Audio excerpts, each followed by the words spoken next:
आइए सुनिए, देखिए, समझिए सनातन सत्य। जैसी दृष्टि वैसी सृष्टि, दृष्टि विज्ञान। कुदरत, कुदरती रचना एवं कुदरत के कानून से शाश्वत सुख की प्राप्ति। जोधपुर के परम पूज्य महात्मा उपासक प्रोफेसर डॉक्टर सोहन राज तातेड़ के निर्देशन में सनातन सत्य। जैसी दृष्टि वैसी सृष्टि, दृष्टि विज्ञान।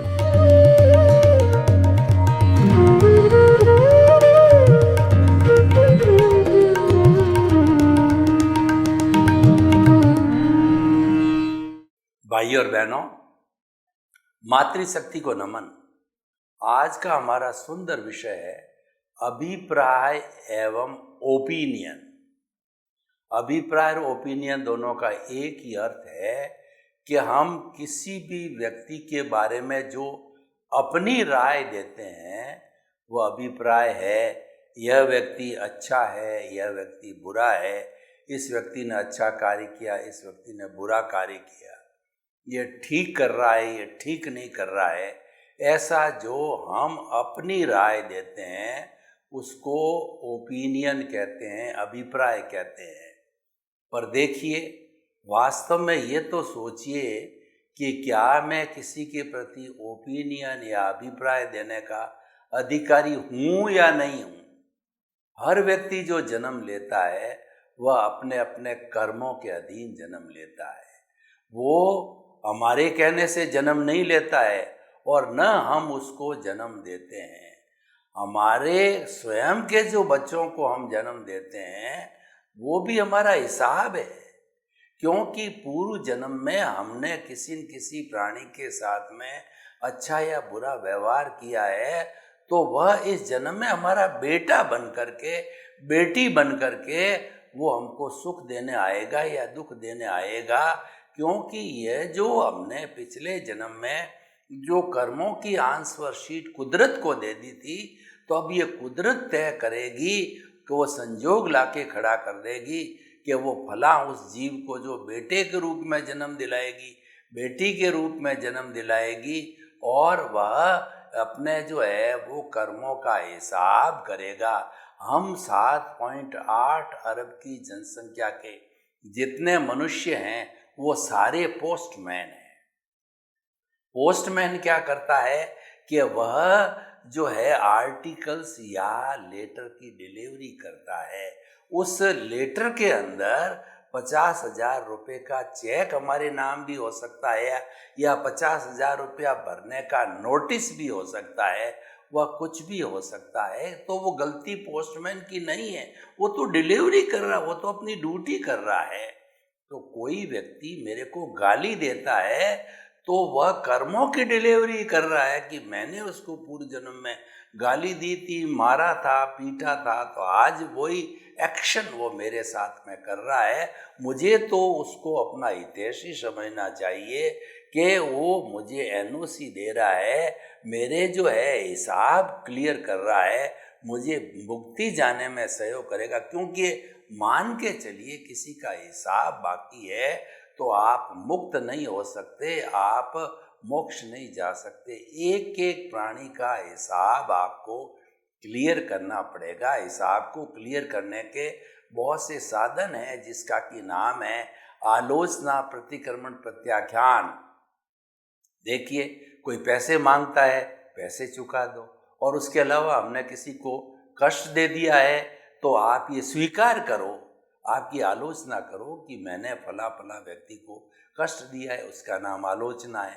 जब आपने आलोचना कर ली तो उस व्यक्ति से क्षमा याचना कर लो कि भाई साहब फला फला जगह पर मैंने आपको जो है वो आपको उल्टा सीधा बोला, आपको गालियाँ बोली, आपको तकलीफ दिया, मैं आपसे क्षमा चाहता हूँ। ये हो गया अतिक्रमण का प्रतिक्रमण। और उसके बाद में आप संकल्प करो कि मैं भविष्य के अंदर ऐसी गलती नहीं करूँगा, क्योंकि जो मानव गलती नहीं करता है वह ईश्वर का रूप है और टू एयर इज ह्यूमन, गलती करके सुधार लेता है तो मनुष्य मानव है, लेकिन बार बार बार बार गलती करता रहे, सुधार ना करे तो वो हैवान है, वो दानव है, वो राक्षस का रूप है।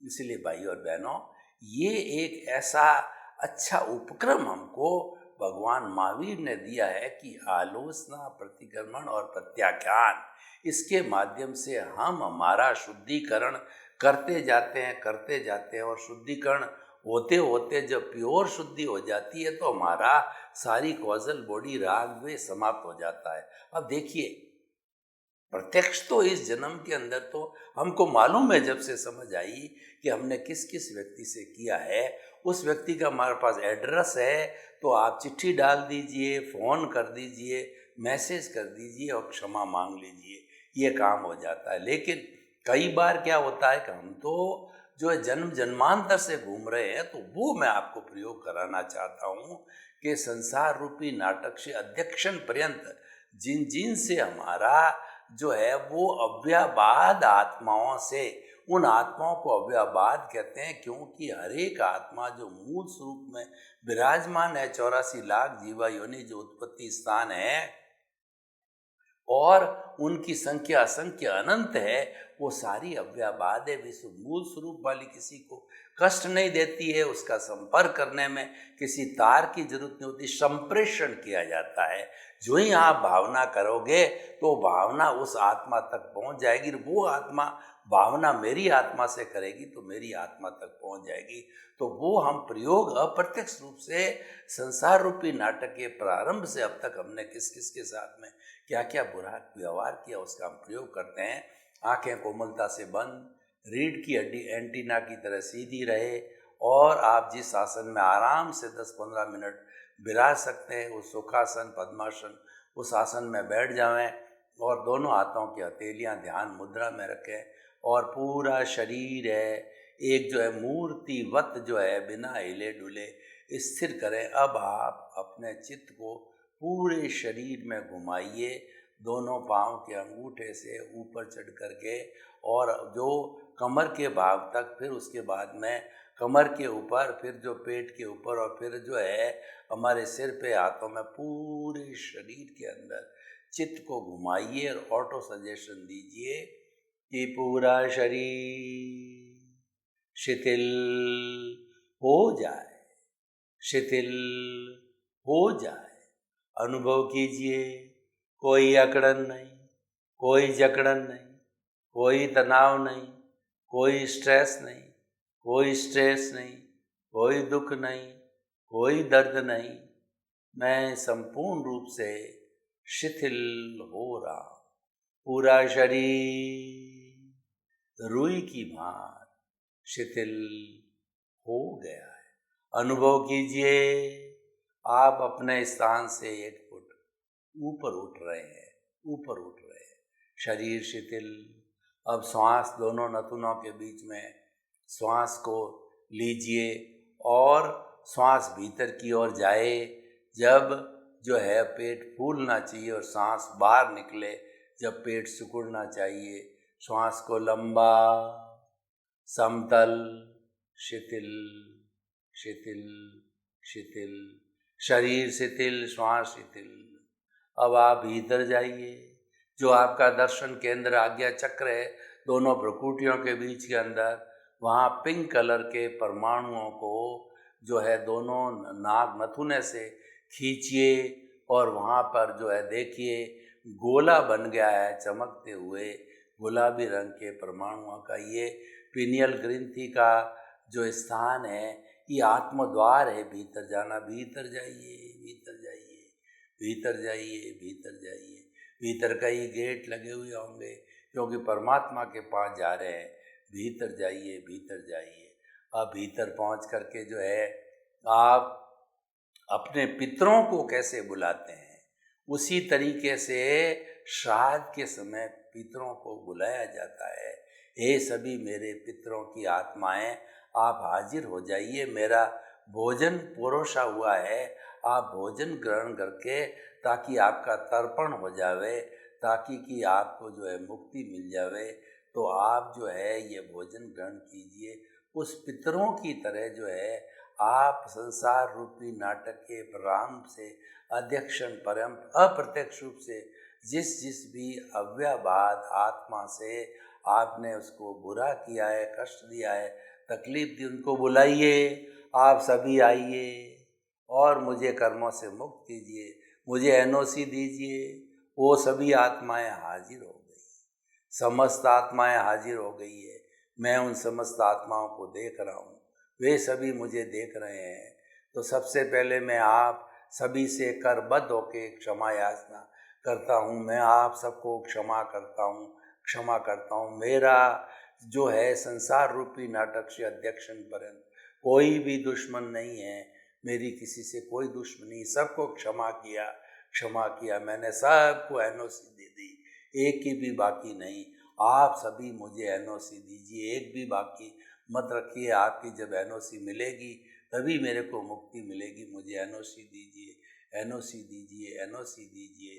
तो हे अव्ययवाद आत्माएं, मुझे क्षमा करो, क्षमा करो, क्षमा करो। तो आप जो है उनसे प्रार्थना कीजिए, उनको हाथ जोड़िए, और क्योंकि वो कोई कष्ट देने वाली नहीं है, और उनको रिझाइए, आपकी वो एनओसी मिल जावे। तो इस तरीके से वो आत्माएं हमको एनओसी दे रही है। अब आंखें कोमलता से खोल दीजिए, और जो है प्रभु के जो है हाजिरी से ये सारा कार्य हुआ। प्रभु ने आपको आशीर्वाद दिया, वो आशीर्वाद हाथ की हथेलियों पर आ गया है। उसको सिर पे 3 बार लगाइए और प्रभु के, भगवान के, ईश्वर के, शुद्ध आत्मा के आशीर्वाद को हस्तांतरित कीजिए। तो भाई और बहनों, हम प्रत्यक्ष अप्रत्यक्ष रूप से क्षमा कर सकते हैं, और अभी जानकारी अगर वही है, सॉरी कह सकते हैं, मिच्छामि दुक्कड़म, क्षमत खामना, भाई साहब गलती हो गई। तो इन शब्दों को जो है हमें हर क्षण बोलता रहना चाहिए। उससे जो है हमारा शुद्धिकरण, सब्लिमेशन होता रहता है। और जब ज्यों ज्यों शुद्धिकरण होता रहेगा, कार्बन शरीर है साफ होता रहेगा, धुलता रहेगा। जब संपूर्ण साफ हो जाएगा, उसको हम संपूर्ण निजरा कहते हैं, और वो मोक्ष की अवस्था होती है। तो भाई और बहनों, ये तरीका हो गया क्षमा याचना करने का। तो हम बात कर रहे थे अभिप्राय और ओपिनियन की, यानी किसी के प्रति अभिप्राय देने का हमको कोई अधिकार नहीं है, तो हमें किसी के प्रति अभिप्राय नहीं देना चाहिए। हम क्या करते हैं कि जब बातचीत में बैठते हैं, प्रसंग चल पड़ता है पॉलिटिक्स का, तो हम कहते हैं एक्स मंत्री जी खराब है, वाई मंत्री जी अच्छे हैं, उसने ऐसा किया वैसा किया।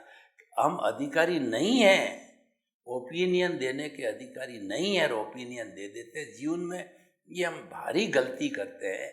ये बात अलग है, कोई आपसे पूछे कि भाई इस संस्था ने, इस व्यक्ति ने जो है कैसा कार्य किया, जो कि आप उनसे थिकली जुड़े हुए हैं, तो आप अपना आशय दो, ओपिनियन दो। वो तो ड्यूटी के अंतर्गत आता है, वह तो क्योंकि उन्होंने डिमांड किया है, और आप सामाजिक प्राणी हैं, आप उस संस्था से, उस व्यक्ति से जुड़े हुए हैं, तो वह जो है वह तो एक सजेशन हो गया, वो तो एक खुलासा हो गया, वह तो एक स्पष्टीकरण हो गया। लेकिन बिना चाहे, बिना मांगे हम देते रहते हैं, ये बिल्कुल गलत है। क्योंकि आपको तो कोई अधिकारी हो ही नहीं, आपने उस व्यक्ति को पैदा नहीं किया, और उसके कर्म उसके पास में, और वह भुगत रहा है, तो आपका क्या लेना देना उसमें? आपका तो उससे कोई कोई बात ही नहीं है। फिर भी आप जो है अधिकार, ये ओपिनियन और जो अभिप्राय दे देते हो, ये जीवन में बहुत होता है। ये अभिप्राय ओपिनियन का काम बहुत चलता है, लेकिन वास्तव के अंदर ये देना है, ये गलत है। तो हमको अभ्यास करना है कि हम जीवन में किसी के बारे में भी अभिप्राय और ओपिनियन नहीं देंगे। देखिए, अभिप्राय ओपिनियन कैसे होता है? अभिप्राय और ओपिनियन व्यवस्था पक्ष की बात अलग है, और व्यक्ति विशेष की बात यह है कि देखिए कि किसी भी बिजली बोर्ड की जो संस्था है, तो उस संस्था का जो है, या उस बोर्ड का ये दायित्व है उस क्षेत्र के अंदर बिजली देना, और वह बिजली नहीं दे पाते हैं, तो हम जो है उनको कहते हैं कि ये व्यवस्था उनकी सही नहीं है।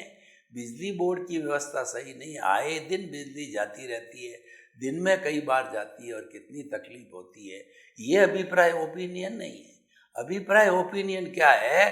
बिजली बोर्ड का एईएन जेईएन कर्मचारी वह जो है उसकी गड़बड़ की वजह से ये हो रहा है और वो कर रहा है, वो आदमी गलत है, वो कैसा है, तो वह व्यक्ति तो एक निमित्त है। देखिए, हमें इस जीवन के अंदर विश्व के समस्त प्राणियों को निमित्त, निर्दोष, अकर्ता और शुद्ध आत्मा देखना है। इस पॉइंट पे हमको आना है, तब अभिप्राय ओपिनियन आसानी से समझ में आएगी। पहला तो ये है, इस दुनिया का हर व्यक्ति निर्दोष है। निर्दोष इसीलिए है, किसी में कोई ताकत है ही नहीं है कि वो आके आपको हमला करे, अटैक करे। आपका हिसाब होगा और उदय प्रारब्ध आएगा। उदय प्रारब्ध नहीं और खाली अभी वो संचित रूप में अगर कर्म पड़ा है तो वह व्यक्ति नहीं आएगा। उदय प्रारब्ध होते ही और हर क्षण उदय प्रारब्ध चलता रहता है।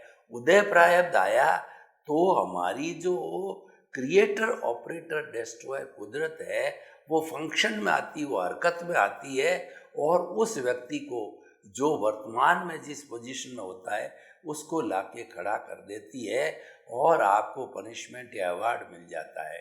कोई भी व्यक्ति आप में 10,000 रुपये मांगता है, आपके घर आके वो घंटी बजाएगा, बाबूजी मेरा 10,000 दो। उन्होंने कहा सप्ते पर बाद आना, सप्ते बाद फिर घंटी बजाता है और फिर आप कहते हो 15 दिन बाद आना, फिर 15 दिन बाद आता है। तो वही व्यक्ति बार बार क्यों आ रहा है, दूसरा व्यक्ति क्यों नहीं आ रहा है? क्योंकि हिसाब उसके साथ बाकी है। और हमारे घर में पत्नी, बेटे की बहुएं वगैरह जितने भी ये सब पार्टियाँ हैं। कोई पार्टी लेने आई है, कोई देने आई है। कोई आपकी खूब सेवा करेगा, आपको चित समाधि पहुंचाएगा और कोई इतना स्वार्थी निकलेगा कि वह तो आपकी सार संभाल तक भी नहीं करेगा और आपकी देख रेख भी नहीं करेगा, जबकि वो आपकी संतान है, आपका बेटा है, पर नहीं करेगा। तो इसी तरीके से जो ये सारा दुनिया में हिसाब किताब है और वह उदय प्रारब्ध के अधीन चलता है, लेकिन अभिप्राय और ओपिनियन देना है ये हमको अधिकार नहीं है, फिर भी हम दे देते हैं। जैसे कि कर्ता बनने का हमारा अधिकार नहीं है कि कर्ता तो व्यवस्थित शक्ति है, हम कर्ता हो ही नहीं सकते, तो हम कर्ता क्यों बनते हैं? ये रॉन्ग बिलीफ है और यही दुख का कारण है, यही कर्म बंधन का कारण है, यही भटकने का कारण है। तो निमित्त की बात कही हमने, निर्दोष की बात कही और अकर्ता की बात आपको कर रहे हैं कि जीवन में कभी भी कर्ता नहीं बनना, अब अपने आप को कर्ता नहीं मानना, किसी प्राणी को कर्ता नहीं मानना। कर्ता मतलब करने वाले हम हो ही नहीं सकते, हम तो निमित्त बनते हैं, सहयोगी बनते हैं। जैसे कि आपने अपनी संतान को पाला पोसा तो आप सहयोगी बने, आपने पाला, आपकी पत्नी ने पाला और उसके साथ में आपके घर के कई मेंबर थे, उन्होंने भी सहयोग किया और उसको पढ़ाया लिखाया है। तो टीचर ने भी पढ़ाया लिखाया है और उसके बाद जो है वो जहाँ पे नौकरी करने गया तो वहाँ भी कुछ लोगों का सहयोग मिला। तो इस तरीके से सबके सहयोग से वो सारे निमित्त मिले। तो कर्ता कोई होता नहीं है, कर्ता बनना चाहिए, सारे बनना नहीं चाहिए, सारे हम निमित्त होते हैं और निमित्तों से काम होता है। इसीलिए अकर्ता, निमित्त, निर्दोष और जो सबके भीतर जो है शुद्ध आत्मा विराजमान, ये चिंतन करना चाहिए कि 84 लाख जीवा योनि प्राणियों के भीतर विराजित शुद्ध आत्मा भगवान को निर्दोष दृष्टि से दर्शन कर उसको नमन करता हूँ। इसका मतलब ये है कि सब में एक सा ही प्रभु, एक सा ही भगवान विराजमान है, उसमें कोई अंतर नहीं है। इसीलिए वो सामान्य दृष्टिकोण कहलाता है और वो कितना बड़ा कॉन्सेप्ट है कि एक ही आत्मा ही ऐसा तत्व है जिसके अंदर कोई फर्क नहीं होता है, न भूत में होता है, न भविष्य में होता है, न कोई परिवर्तन होता है, वो सबका एक सा होता है। कितनी बड़ी बात है कि भगवत स्वरूप वो सारा एकता ही रहता है, कितना बड़ा कॉन्सेप्ट है। और वो मूल स्वरूप में हर में एक सा ही होता है। जो विविधता दिखाई देती है वो अपने अपने कर्मों की विविधता होती है, वो 8 तरह के जो है लेप उसमें चले हुए होते हैं, 8 तरह के कर्म और 148 तरह की प्रकृतियां हैं। जो ये लेप है, जो आवरण है, यही व्यक्ति को भटकाते हैं, पनपाते हैं। तो इसीलिए भाई और बहनों, जो आज का विषय है अभिप्राय और ओपिनियन, बहुत सुंदर विषय है कि हमको किसी भी सूरत में किसी के व्यक्ति अगर कुछ कर रहा है तो आप साइलेंट रहो, अभिप्राय ओपिनियन मत दो। और ये दार्शनिक पक्ष तो हालांकि व्यवहार पक्ष में थोड़ा अटपटा लगेगा, लेकिन दार्शनिक पक्ष क्या कहता है कि कोई व्यक्ति जेब कतरा है और वो जेब काट रहा है तो आप दार्शनिक दृष्टि से उसको भी निर्दोष मानो, उसको निमित्त मानो, क्योंकि वह तो अपने कर्मों के अधीन कर रहा है। उसने ऐसे पिक पॉकेट के कर्म जो बांधे हैं तब वो उसके अनुरूप ही कर रहा है, उसकी भी कोई गलती नहीं उसके भीतर। तो शुद्ध आत्मा जो कर रहा है उसका मन वचन काया वो अपने कर्मों के अधीन कर रहा है, इसलिए उसको जो है वो निर्दोष, निमित्त और अकर्ता और शुद्ध आत्मा समझना है। और दूसरी बात ये है, क्योंकि हम सामाजिक प्राणी हैं, हमें व्यवहार धर्म भी निभाना होता है। तो ऐसे प्राणी जो कि ऐसी अपराधजनक अनैतिक बातें करते हैं, जैसे हमने बताया पिक पॉकेट वाला है, तो उससे संपर्क करके और उसको समझाया जाए कि भाई तुम ये धंधा छोड़ देना चाहिए, धंधा इतना रिस्की, कभी भी पुलिस आपको पकड़ करके हंटर मार सकती है, जेल में डाल सकती है और जो है आपकी जो है मृत्यु तक भी हो सकती है, आपको जो उम्र कैद भी हो सकती है, कई तरह से हो सकता है। इसी तरीके से जैसे बूचड़ खाने चलाने वाले हैं, उनका हृदय परिवर्तन करना चाहिए, उनको मानना शुद्ध आत्मा स्वरूप है। हृदय परिवर्तन में उनको समझाना चाहिए कि भाई तुम ये काम कर रहे हो जो तुम्हारा पुश्तैनी और कर रहे हो, मान लिया, लेकिन सवाल ये कि इतनी बड़ी पंचेंद्रिय की हिंसा करके आप बकरे को मार करके या जो है मुर्गे को मार के उसका गोश्त पका करके बेचते हो तो आपको जीविकोपार्जन करना है, ये तो मान लिया, लेकिन दूसरे ऐसे बहुत धंधे हैं जिससे कि जो है इतनी बड़ी हिंसा से बचा जा सकता है। और आप बताइए कि आप किसी का सिर काट रहे हो और आपका जो है तलवार से कोई सिर काट दे तो आपका कैसे महसूस, या आपको हलाल करे तो आपको कैसा महसूस होगा? तो व्यक्ति सामने कहेगा मुझे बहुत बुरा महसूस होगा, मैं तो चिल्लाऊंगा और जो है मैं कोशिश करूंगा उससे बचने की। लेकिन बेचारा जो मूक प्राणी है वो तो कुछ समझता नहीं है और उसको आप हलाल कर देते हो, उसको मार देते हो, कर देते हो। तो बात वही है, उसके अंदर वही है जो आपके अंदर है, और आप भी कभी रहे हुए हो, बकरा बने हुए हो, मुर्गा बने हुए हो। तो इसीलिए आप इस बात को समझो, आपके बार बार हृदय परिवर्तन कर समझाने के अंदर, क्योंकि इंसान है, उसके भी दिमाग है और उसके ऊपर भी हृदय है, तो वो बदल जाता है, वो कार्य छोड़ देता है और वह दूसरा अच्छा कार्य करने लग जाता है जिसके अंदर की बहुत कम हिंसा होती है। तो भाई और बहनों, हम आपको ये बताना चाहते हैं कि जीवन के अंदर एक नियम बना लो कि हम किसी की अभिप्राय और ओपिनियन नहीं देंगे। ये बात अलग है, किसी व्यक्ति में गुण है तो गुणग्राही होना चाहिए, उस गुणों को हमें ग्रहण करना चाहिए, उजागर करना चाहिए। वह ओपिनियन और वह अभिप्राय नहीं है, क्योंकि अभिप्राय और ओपिनियन का संबंध राग द्वेष के साथ है और राग द्वेष कर्मों का बंधन करता है। तो हमें राग द्वेष की स्थिति को नहीं खड़ा करना है, बल्कि जो हम उसके गुणों को लेते हैं, प्रमोद भावना है। प्रबोध भावना अलग है और राग द्वेष अलग है। तो हमने किसी की उसके गुणों की प्रशंसा की तो और उसको ग्रहण करने की कोशिश की, लोगों के सामने लाके उजागर किया कि इसमें इस तरीके की विशेषता है, वो तो की जानी चाहिए, क्योंकि किसी के गुणों का हम गुणवाद करते हैं और भगवान के गुणों का तो गुणवाद करना ही चाहिए। और भीतर विराजित शुद्ध आत्मा भगवान तो वो हरि अनंत, हरि कथा अनंत, ये तो अनंत अनंत गुणों का धनी है। इसके गुणों की तो खूब हमें जो है वो व्याख्यान करना चाहिए, बताना चाहिए और जो है हमें खुद अनुभव करना चाहिए, क्योंकि हम वही हैं जो कि भीतर बैठा है, हमारा स्वरूप है, हम स्वरूप को मानना चाहिए। तो हम आपको ये बताना चाहते हैं कि प्रमोद भावना हमको रखनी चाहिए। अभिप्राय बिल्कुल, ओपिनियन बिल्कुल अलग है, क्योंकि अभिप्राय ओपिनियन का अर्थ हुआ है कि हम जो राग द्वेष की जो फिल्म चल रही है उसके साथ एकाकार हो गए, जबकि हमने नियम ले रखा है ज्ञान के समय कि जो है वह मन वचन काया से मुक्त, ऐसा मैं शुद्ध आत्मा हूँ। हमको तो हर वक्त चिंतन करना है कि मन वचन काया तथा उससे जुड़ी हुई हर अवस्था मात्र कुदरती रचना है और वह व्यवस्थित है। व्यवस्थित किससे चलती है? कुदरती रचना मतलब हमारे हाथ में नहीं है, उसमें हम स्वतंत्र हैं।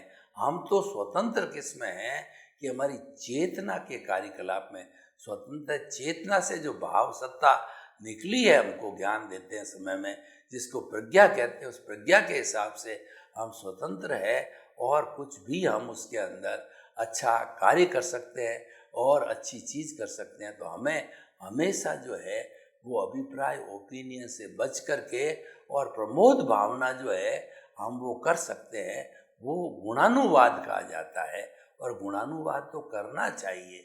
तो इस तरीके से जो है अगर हम जो है व्यक्ति विशेष की अभिप्राय और ओपिनियन की आदत को छोड़ देते हैं, समाज में जितना टकराव है वो मिट जाता है। ये टकराव होने का कारण क्या है? हम किसी को कुछ बोल देते हैं, किसी को कुछ बोल देते हैं और वह दुख का कारण बन जाता है।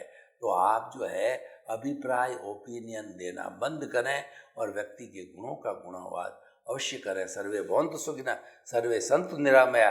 लोक के सब जीवों को सुख मिले, शांति मिले, आनंद मिले, प्रेम मिले और जो है आप वसुधैव कुटुम्बकम के रूप में भाई भाई बन करके अपना शांति से जीवन यापन करें।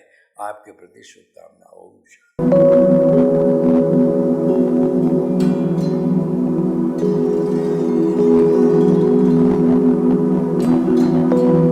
एक ऐसा अंतर्राष्ट्रीय ख्याति प्राप्त मानव जो गुरु प्रेरणा से पिछले 20 वर्षों से वानप्रस्थ जीवन जीते हुए 24 घंटे मानवता की सेवा में संलग्न है। एक ऐसा मानव जो अभी राष्ट्रीय, अंतर्राष्ट्रीय टीवी चैनलों पर 7,500 एपिसोड के माध्यम से सनातन सत्य, आत्मविज्ञान एवं पुनरुत्थान, व्यवहार एवं निश्चय जगत के जीवनोपयोगी विषयों पर हृदय स्पर्शी प्रवचन कर चुका है।